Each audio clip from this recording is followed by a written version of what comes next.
حکومت پنجاب نے corona virus کو مزید پھیلنے سے روکنے کے لیے لاہور کے 7 علاقے بند کرنے کا فیصلہ کیا ہے۔ لاہور کے متعدد علاقوں میں پہلے ہی سمارٹ لاک ڈاؤن کیا جا چکا ہے۔ اس سلسلے میں صوبائی محکمہ داخلہ نے باقاعدہ نوٹیفیکیشن بھی جاری کر دیا ہے۔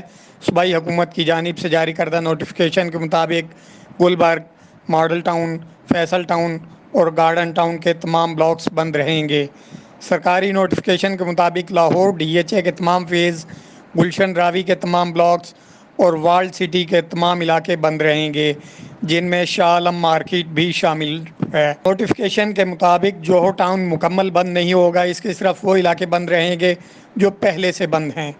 حکومت پنجاب کی ہدایت پر صوبائی محکمہ داخلہ کی جانب سے جاری کردہ نوٹیفیکیشن میں کہا گیا ہے کہ بند کیے جانے والے علاقوں سے صحافیوں، ڈاکٹرز اور پیرا میڈیکل اسٹاف کو گزرنے کی اجازت ہوگی۔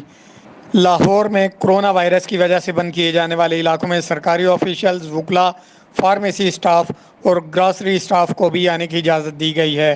آپ کو پھر بتاتے چلیں ان بند کیے جانے والے علاقوں میں لاہور کی سب سے بڑی market, whole cell market Shah Alam market بھی شامل ہے، جسے آج بند کر دیا گیا ہے۔